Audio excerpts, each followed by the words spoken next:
오늘 수요 성경 강의에 오신 모든 성도님들 환영하고 축복합니다. 소통하며 공감하는 행복한 신일교회, 이 표로 인사할 날이 며칠 남지 않았습니다. 올해가 이제 며칠 남았나요? 2주가 채 안 남았어요. 올해가 며칠 안 남았어요. 조금만 더 있으면은 2018년이 됩니다. 그래서 12월은 지나온 한 해를 돌이켜보는 달이기도 하죠. 그리고 새해를 계획해보는 달이기도 합니다. 그래서 지나간 일을 점점 이렇게 돌이켜보다가 제가 저 생각을 해봤어요.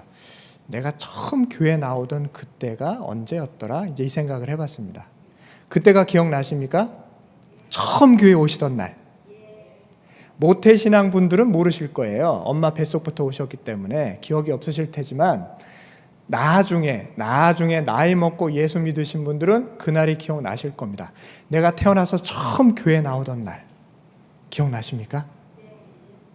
저도 기억이 납니다. 저는 5살 때 아버지 손에 이끌려서 그때 갔던 교회는 영락교회였어요. 영락교회. 그때 가장 크고 유명한 교회였거든요. 영락교회가 서울 시내에서. 저희 집이 삼선교회였는데 아버지가 저를 데리고 삼선시장까지 내려와서 택시를 잡아 타고 영락교회 갔던 기억이 납니다. 그때가 1978년 4월 12일이었어요. 이거 왜 기억하냐면은 아버지가 영락교회 가셔가지고 그날 처음 성경책을 사셨거든요. 교회 처음 가신 날이라 그 영락교회에서도 성경 찬송가를 팔았거든요. 사가지고 아버지가 예배드리고 집에 오셔서 이 앞장에 쓰시더라고요. 그 날짜를 1978년 4월 10일 이렇게 쓰시더라고요. 어렸을 때 그 날짜를 제가 늘 보던 기억이 납니다. 아버지 성경을 펼칠 때마다 이 날짜가 눈에 들어오니까 저도 그냥 덩달아 외운 거예요. 근데 그 날짜보다 중요한 건 뭐냐면 제가 처음 예배당에 들어가서 앉았던 그 자리, 그러니까 2층 창가 옆에, 이 창문이 스테인드 글라스, 그때도 그랬고 지금도 그런데 그 자리에 앉았던 기억이 나요. 지금도. 그때 박조준 목사님이 설교하셨는데 다 기억이 나요. 다 그러지 않으세요? 다 나실 텐데 처음 교회 가시던 날. 왜냐하면 저는 너무 신기했거든요. 그렇게 큰 건물도 처음 봤고 이 가운 입고 찬양하는 찬양대도 처음 봤고 이렇게 키가 크고 잘생긴 분이 딱 강단에 서가지고 설교하시는 것도 처음 봤어요. 너무 놀랐어요. 어린 마음에. 그러니까 이게 그 영상이 그냥 뇌리에 딱 박혀버린 겁니다. 그때가. 그 순간이. 지금도 잊을 수가 없습니다. 그래서 지금도 영락교회 갈 일이 혹 생기면은 저는 제가 처음 앉았던 그 자리로 찾아가요. 일부러. 2층 창가로 가서 앉습니다. 아버지랑 같이 앉아 있었던 그 자리. 그러면은 이게 벌써 오래됐죠. 40년 됐는데 그 옛날 일이 새록새록 떠오르면서 영락교에서 옛날 처음 예배드리던 그 감격이 가슴에서 다시 솟아오릅니다. 다 있으시잖아요. 처음 교회 가시던 날. 아무것도 모르셨을 수 있겠지만 그날 그 부르심에 내가 아멘으로 화답해서 예배당의 문턱을 넘던 그날. 그 기억이 다 있으실 겁니다. 그런데 지금도 하나님께서는 사람들을 부르고 계시거든요. 주의 전으로 오라. 나에게로 오라. 이렇게 부르시는데 사람들이 잘 응답을 합니까? 요새는 더더욱 안 합니다. 옛날에는 그래도 길거리에서 노방전도 하면 교회 가겠다는 사람이 있었고 전도지 나눠주면 유심히 들여다보고 가볼게요. 그러면 접어서 이렇게 가슴 품에 넣고 가는 사람도 있었는데 지금은 전도지 나눠주면 받지도 않고 그냥 쌩하니 지나가 버리고요. 받고 나서 몇 발짝 걸어가지고 그냥 이렇게 버리고 가요. 요새 이렇게 돼버렸어요. 안타깝습니다. 우리 마음도 이렇게 안타까운데 하나님 마음은 어떠시겠습니까? 하나님께서 한 명이라도, 한 영혼이라도 더 나의 자녀 삼아 이 세상의 악한 권세에서 구원하고자 하시는데 이렇게 전도의 문을 열고 복음의 길로 초대를 하는데 응하지 않아요, 사람들이. 왜 그럴까요? 몰라서 그렇습니다. 교회가 얼마나 좋은 곳인지, 예배가 얼마나 행복한 건지, 우리 성도들과의 교제가 얼마나 신나는지 몰라서 그렇습니다. 뭘 아냐면 교회의 피상적인 모습만 알아요. 거기 가면 세습한다며, 거기에만 목사님이 헌금 다 가져간다며. 거기엔 뭐가 있다며. 이런 것만 알아요. 근데 그게 교회 전부입니까? 아니거든요. 우린 알잖아요. 그런 교회는 일부예요. 특정한 교회만 그렇고요. 대부분의 교회는 건강합니다. 그리고 아주 신실하고 경건합니다. 그걸 사람들이 몰라요. 안 와봤으니. 그냥 뉴스에서 본 것, 어느 기사에서 읽은 것, 그것 보고 예배가 다고 그게 교회가 전부인 줄 알고 하나님의 부르심에 응하지 않습니다. 기본적으로 무지하기 때문에. 왜냐하면 그 무지는 어디에서 나오냐면 우리 인간 깊숙이 있는 죄성, 이 죄악된 성품에서 나옵니다. 마귀는 교회 가는 거 싫어하니까 어떻게든 막거든요. 교회 못 가게. 마치 이거와 같죠. 아담과 하와가 에덴 동산에서 따먹지 말라는 선악과를 따먹었어요. 그러다 보니까 너무 부끄럽습니다. 하나님 앞에 죄스러워가지고 숨잖아요. 나무 사이에 숨어 있습니다. 그런데 하나님이 부르셔요. 아담아, 네가 어디 있느냐? 하와야, 어디 갔느냐? 부르셔요. 아담과 하와가 부끄러워서 숨어 있다가 자꾸 하나님이 찾으시니까 네 이러고선 그제서야 이제 고개를 삐죽 내미는 이런 모습이죠. 그런데 고개라도 삐죽 내밀면 감사한 일인데 끝까지 숨어서 모습을 안 나타내는 게 지금 현대인들의 모습입니다. 죄성 때문에 그렇습니다. 이 뿌리 깊은 부끄러움. 하나님 앞에 나아가면 나의 모든 죄가 낱낱이 드러나니까 그게 너무 부끄러워서 그런 모습을 사람들 앞에 하나님 앞에 보여주기 싫어서 하나님의 부르심에 응하지 않습니다. 자, 제가 처음 교회 간 장면을 말씀을 드렸는데 나중에 먼 훗날에 아버님이 저한테 이렇게 고백을 하시더라고요. 야, 너 5살 때, 내가 38살 때 교회 처음 갔다? 근데 그 교회 누가 가게 해준지 아니? 아버지가 저한테 물어보시더라고요. 그래서 제가 어릴 때 대답을 했어요. 아버지가 택시 잡아 타고 우리가 둘이 같이 갔잖아요. 제가 이렇게 얘기했죠. 아니야. 내가 택시 잡아 타고 간 게 아니야. 하나님이 이끄셨어. 아버지가 이렇게 얘기를 하시는 거예요. 그래서 제가 어린 나이에 그 말을 듣고 속으로 웃기시네 이렇게 생각을 했습니다. 자기가 택시 잡아서 같이 가놓고서 뭘 하나님이 이끌었다고.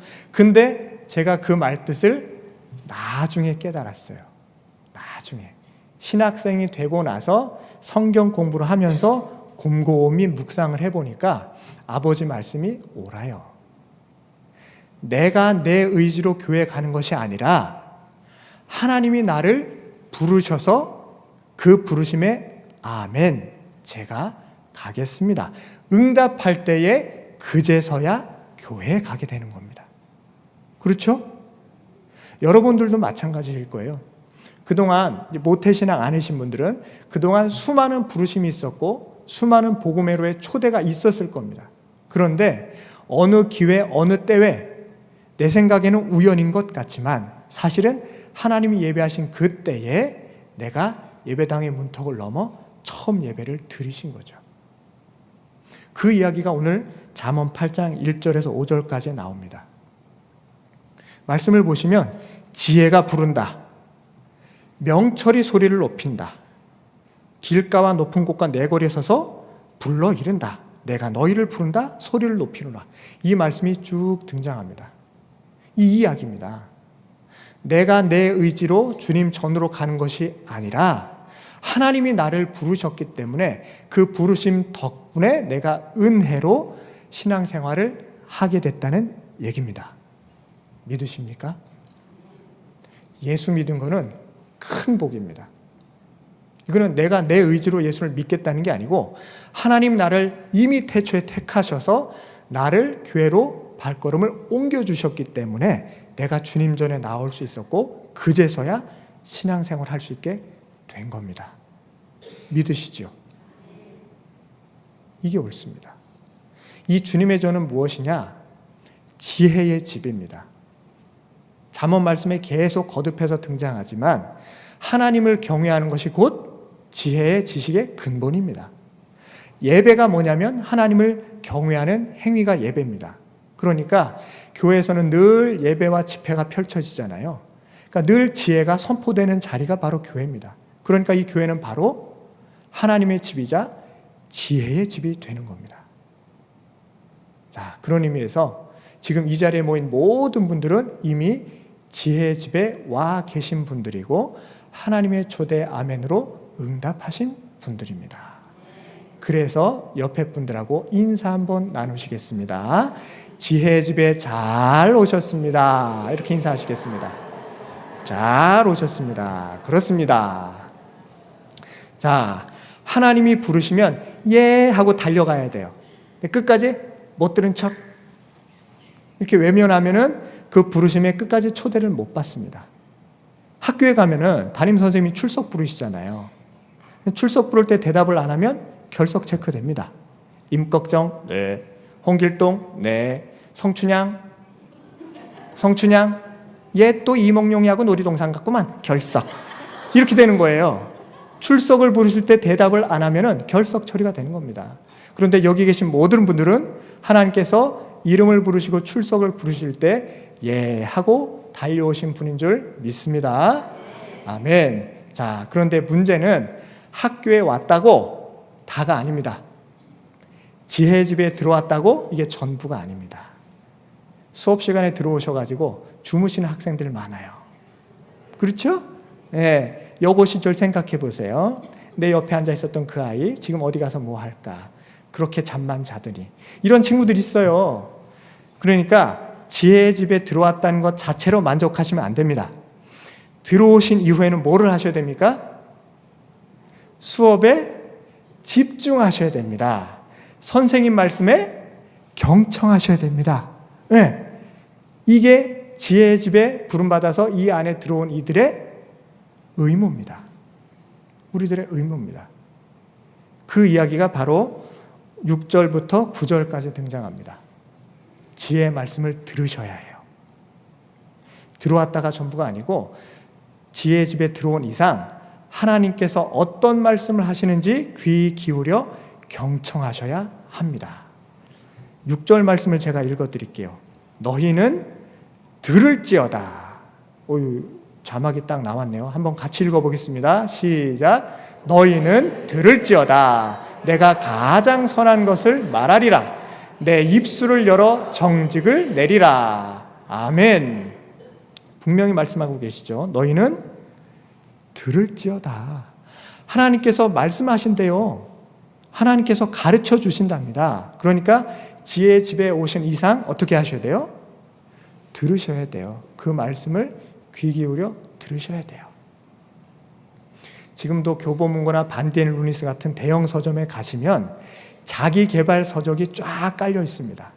그 책들을 펼쳐보면 직장에서 상사들에게 예쁨 받는 법, 부하들을 효율적으로 통솔하는 법, 자기 자신을 아주 가치 있는 브랜드화 시켜서 아무도 나를 무시하지 못하게 만드는 법, 이런 것들 막 쭉 기록이 돼 있어요. 물론 그런 것들도 사서 읽어보면 유익함이 있습니다. 도움이 돼요. 인간 생활하는데 처세술에 큰 유익이 있는 건 사실입니다. 그런데 한번 여쭙겠습니다. 세상에서 가르쳐주는 처세술이 정말로 진리입니까? TV나 인터넷이나 혹은 책에서 가르쳐주는 이럴 때는 이렇게 대처하라. 이런 상황에서는 이렇게 말을 하라. 이런 내용들이 진리입니까?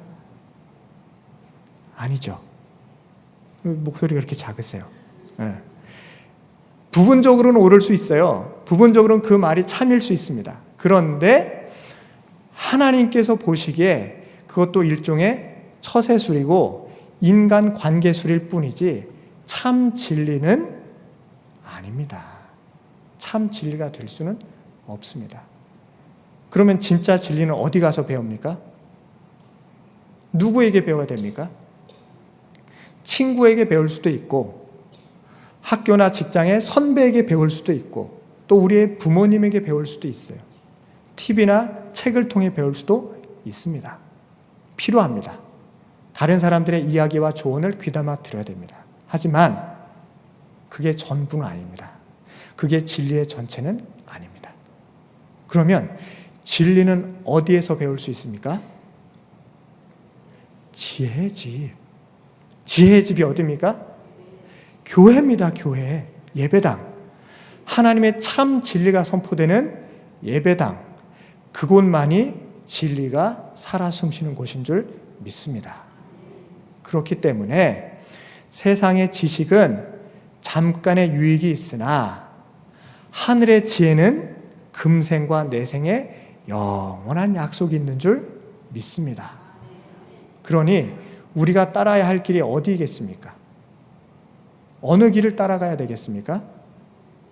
세상에서 가르쳐주는 그런 지식의 길이 아니라 하나님이 가르쳐주는 참 지혜의 길, 오직 이 말씀에 기록된 하나님의 영원 불변하신 진리, 하나님의 말씀 성경만 따르시기를 바랍니다.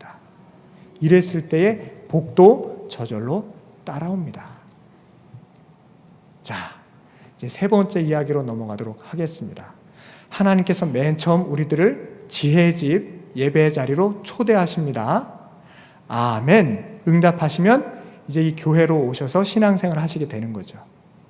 교회로 오신 이후에는 세상의 이야기가 아니고 예배와 집회를 통해 이 선포되는 하나님의 말씀을 귀 기울여 들으셔야 된다. 이 진리의 말씀을 순종하고 따르셔야 된다라고 말씀드렸습니다. 자, 세 번째는 이것입니다. 모두를 위한 지혜를 구하시기 바랍니다. 모두를 위한 지혜를 구하시기 바랍니다. 기도를 많이 하시는데 새벽에도 기도하시고 수요일도 기도하시고 금요일도 하시고 주일도 기도하시는데 기도의 내용이 어떤 것인지 찬찬히 돌이켜보시기 바랍니다.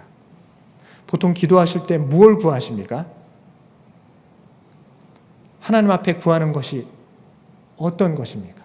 하나님, 이거 저에게 주십시오 라고 구하시는 거.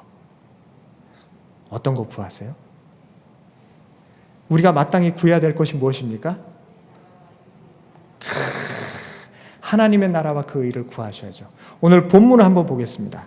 10절과 11절의 말씀. 10절과 11절의 말씀. 다 같이 한 목소리로 합독하시겠습니다. 시작.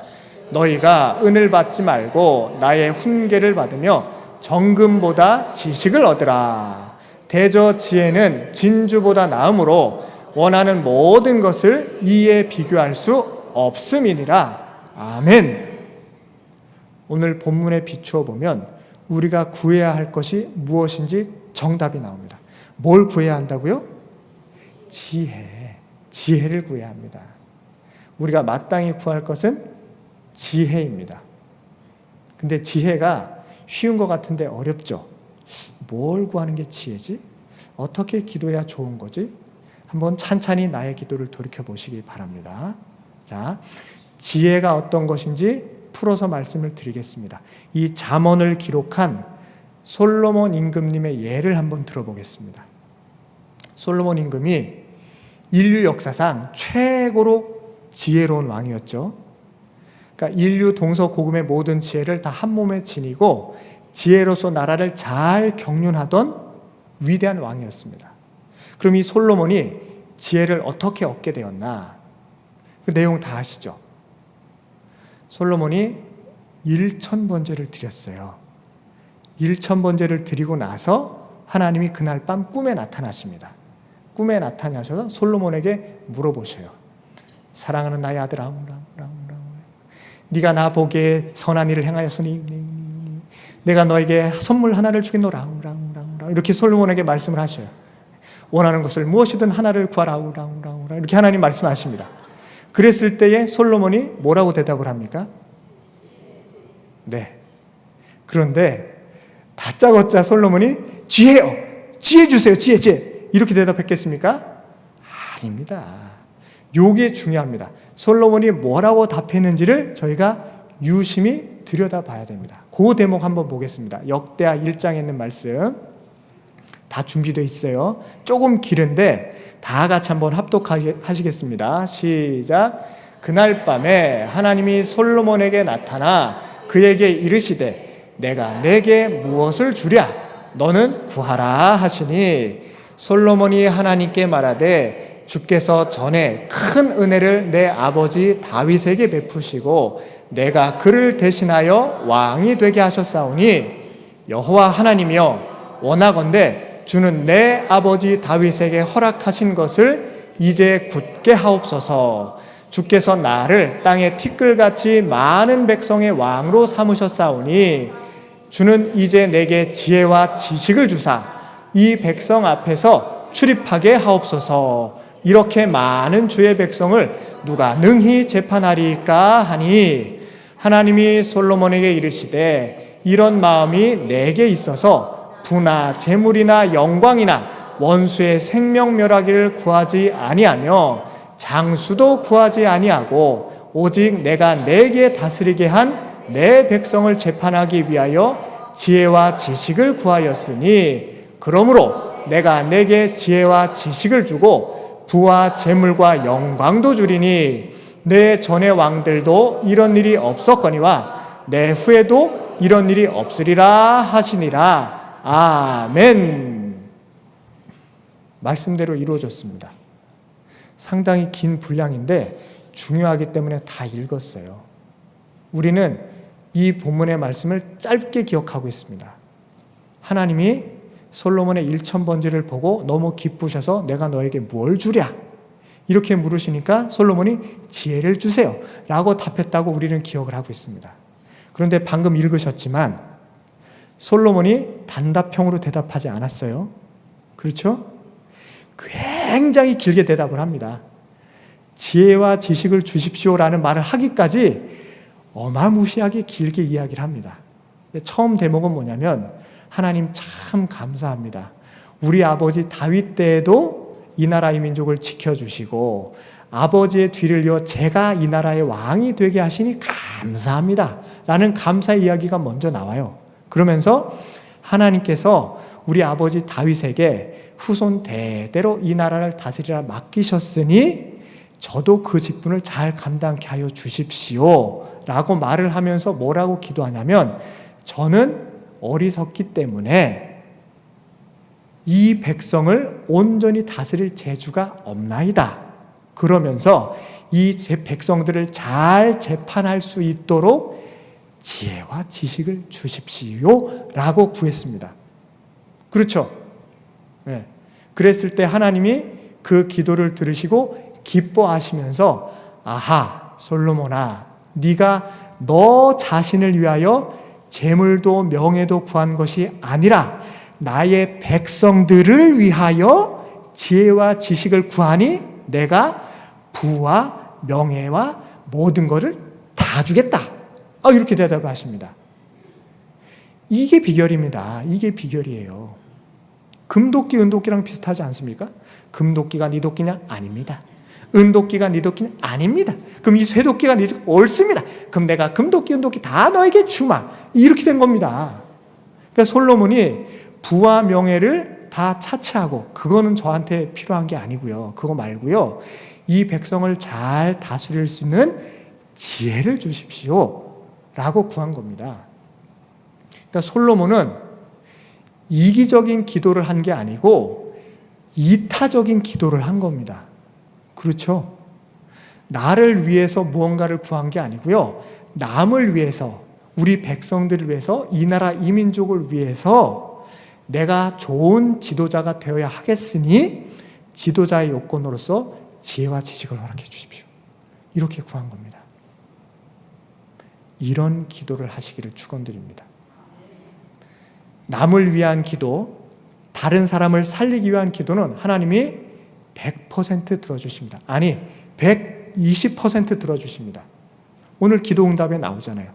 네가 지혜와 지식을 구했으나 부와 명예까지도 다 주겠다. 하나님이 이렇게 응답하십니다.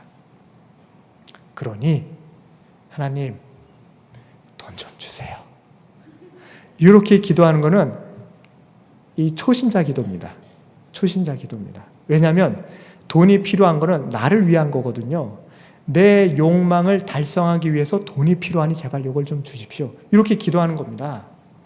이거는 나 자신을 위한 기도이기 때문에 하나님께서는 생각 좀 해보자. 이러실 확률이 큽니다.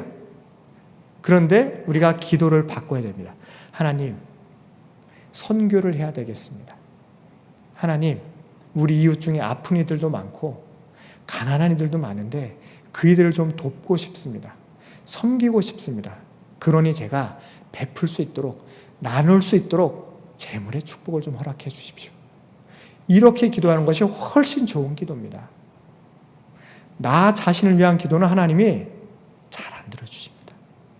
하나님이 참으로 기쁘게 받으시는 기도는 다른 사람을 살리기 위한 기도, 선교를 위한 기도, 복음 전도를 위한 기도, 이웃과 나라와 민족을 위한 기도, 그 기도는 100% 아니 120% 들어주십니다. 오늘 솔로몬의 기도를 통해서 나의 기도를 한번 돌이켜 보았으면 좋겠습니다. 내가 어떻게 기도하고 있었나. 하나님, 로또 좀 맞게 해주세요. 적립금 많이 써야가지고 한 56억 된다는데 그 이번에 확 다 맞추게 해주십시오. 주야, 제가 10의 2조까지 바치겠습니다. 주야. 이런 기도는 하나님이 뭐라고 응답하시냐면, 내가 거지냐? 이미 다 내 거다. 네가 그거 필요한 이유가 무엇이냐? 이렇게 되물으실 수 있습니다.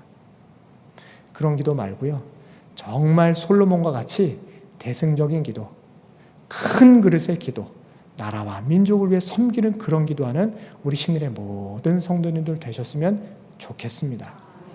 그래서 우리 모두가 복받아서, 신일교회가 복받아서 우리 옥수동, 금호동, 청구동, 약수동, 신당동만 섬기는 게 아니고 서울시 전체를 섬기고 이 나라 이민족을 섬기고 저 북한의 동포들을 섬기고 온 세계와 열방을 섬기는 그러한 교회가 되었으면 좋겠습니다.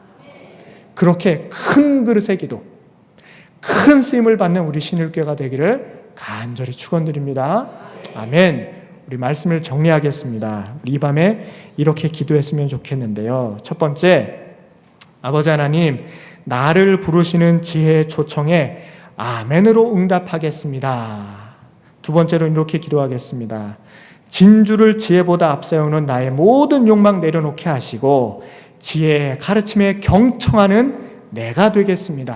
나 자신을 내려놓는 이런 기도 드렸으면 좋겠습니다. 세 번째는 이렇게 기도했으면 좋겠습니다. 주님, 교회에서 배운 대로 지혜를 구하되 나만의 지혜가 아니라 나라와 민족을 살리는 큰 지혜, 이기적인 지혜가 아니라 이타적인 지혜를 구하는 그러한 신일교회 되게 하여 주시옵소서. 이렇게 함께 기도하시고요. 또 특별히 우리 교회에서 자라나는 우리 자녀 세대들이 장차 이 나라 이민족을 살리는 다윗과 솔로몬 같은 큰 지도자, 신실하고 위대한 지도자 되게 해달라고 우리의 자녀들 위해서 기도해 주시고요. 특별히 우리가 파송한 모든 선교사님들, 또 병석에 누워 계신 우리 노명섭 선교사님, 또 이원재 선교사님 사모님 위해서도 함께 기도했으면 좋겠습니다. 나 자신 위하여서, 우리 신일교회 위하여서, 우리가 파송한 선교사님들과 그 가정과 건강 위하여서 우리 다 같이 한 목소리로 합심하여 기도하겠습니다. 주여 믿습니다. 주여 믿습니다. 주여 믿습니다. 사랑